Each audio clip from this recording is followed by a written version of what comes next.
SDM ma'am Hiranagar से, तहसीलदार मढ़ीन और DDC कर्नत्री, तमाम ऑफिसर, सरपंच, मेरे बुजुर्ग, मातृशक्ति और नौजवान साथी,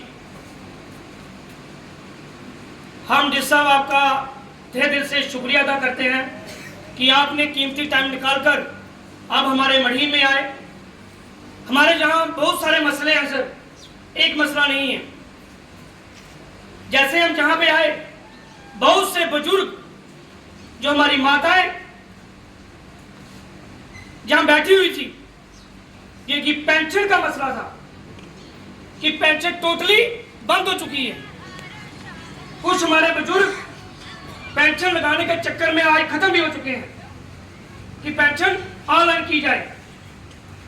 कि सर उनका पेंशन नहीं लगने का कारण यह है कि कहीं ना कहीं जो राशन कार्ड है वो पेंशन का लिंक सर राशन कार्ड के साथ है कि पीएचएच जो पहले बीपीएल होता था उसको थोड़ा सा चेंज करके पीएचएच कर दिया प्रायोरिटी पे।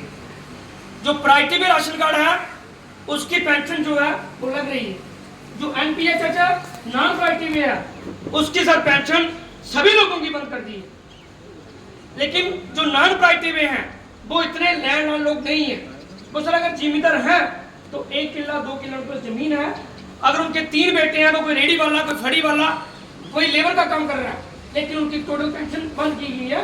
उन पर कोई उन्होंने वेरिफिकेशन नहीं की, किसी भी डिपार्टमेंट को देखा नहीं कि जी इसके पास जमीन कितनी है, ये बड़ा किसान है या छोटा किसान है। जो बुढ़ापा पेंशन है सर उसमें सारी इतनी तहकीकात नहीं होनी चाहिए। बुढ़ापा पेंशन है उसका मतलब है कि बुढ़ापा है, बुजुर्ग है वो, और उसके 3 बच्चे हैं, उसके घर में मुलाजिम नहीं होना चाहिए। अगर उसके घर में कोई मुलाजिम है तो उसकी पेंशन काट दीजिए, कोई परेशानी नहीं है। एक बंदा है, वो बंदा उसके 3 बच्चे हैं, वो भी लेबर का काम कर रहे हैं, सर इस पर गौर कीजिए।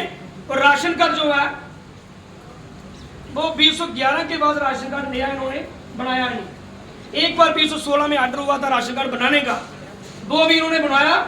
जो अभी राशन कार्ड आ रहा है उसमें लिखा है कि जो अदर पर्पस के लिए कहीं भी राशन कार्ड नहीं लगेगा, ये राशन कार्ड सिर्फ राशन के लिए है। अगर उन्होंने इनकम सर्टिफिकेट बनाना है या ओबीसी बनाना है, राशन कार्ड का भी सर ऐसी है वो हर डिपार्टमेंट में हर डॉक्यूमेंट के साथ लगेगी। लेकिन उन्होंने एक लाइन लिखी हुई है कि जो अदर पर्पस किसी भी काम के लिए आप लगाते हो तो ये वहां नहीं लगेगा, ये सिर्फ तो सिर्फ राशन के लिए होगा। और 13-13 साल हो गए लोगों को शादी हुए, लेकिन सर उनके राशन कार्ड नहीं ऑर्डर हो रहा। मैं चाहता हूँ कि आप लिख कर भेजें ताकि लोगों के राशन कार्ड बने। जिसके 3 बच्चे हैं वो अगर 12-12 साल या 10 साल से वो लग रहे हैं, उनका लग कुंभा बना हुआ है लेकिन राशन कार्ड नहीं है। अगर उनका लग से राशन कार्ड बनेगा तो सर उनकी पेंशन जो है वो बुजुर्ग की पेंशन भी लगेगी।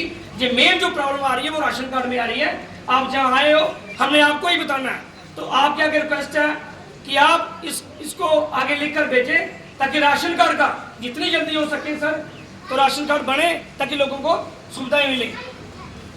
सर जब से जहाँ गवर्नर राज हुआ है तो हमारे जब मलिक साहब आए थे तो उन्होंने भी कहा था कि खेलो इंडिया, हर पंचायत में एक ग्राउंड होना चाहिए, हर पंचायत में खेलने के लिए बच्चों के लिए एक ग्राउंड बनाया जाए।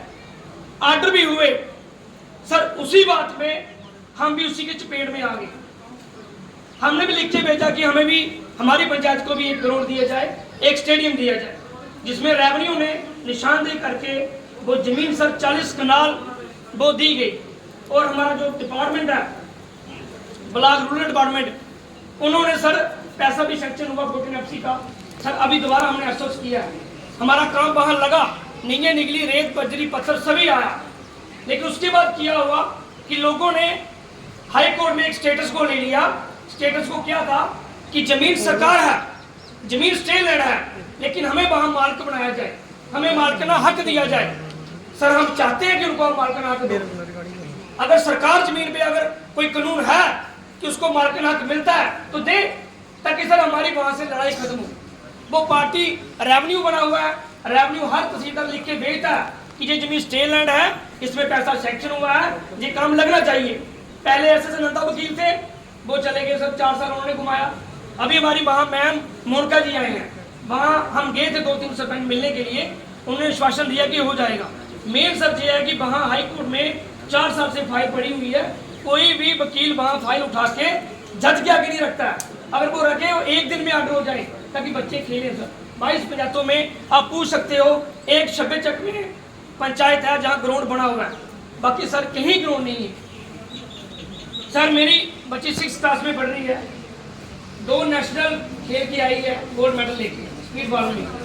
तो अगर बाकी पंचायतों में जो बच्चे खेलना चाहते हैं, अगर सर ग्राउंड ही नहीं होगा, हमारे यहाँ सीओ साहब बैठे हैं, उन्होंने हमारा ग्राउंड देखा है स्कूल में, तो सर 1-2 फुट वहाँ पानी होगा और ग्राउंड भी छोटा है। बस जो जोन एजुकेशन अपना जोन लेवल पे जो टूर्नामेंट हुई थी वो उसने ग्राउंड सेलेक्ट किया था। सर बहुत दिक्कत आ रही है स्टेडियम ग्राउंड की। हम चाहते हैं कि आप सर इसको गौर करें, सिर्फ एक बार वकील जो हमारी है उससे अगर बात हो जाए, क्योंकि पार्टी एडमिनिस्ट्रेशन ही है, अगर सरपंच पार्टी होता तो सर बात यह है कि हॉस्पिटल की बात हमारे भाई ने कही थी, हमारे जहाँ एक ही है जो डॉक्टर अश्विनी जी हैं वही देख रहे हैं। बाकी सर हॉस्पिटल अगर कोई एक्सीडेंट हो जाता है बॉर्डर पे तो उसके लिए सुविधा कोई नहीं है, ना तो हरिचक में है और ना सर मडीन में है। मडीन हमारा जो हमारा PHC हॉस्पिटल है ये एक मेन सुविधा थी, लेकिन लोगों को हेड़ा कर भेजा जाता है, वहाँ से रेफर करके कठुआ भेज जाता है। तो अगर MBBS डॉक्टर एक मिल जाए तो मडीन के लिए पूरे ब्लॉक और तहसील के लिए अच्छी सुविधा होगी। शुक्रिया सर, जय हिंद जय भारत।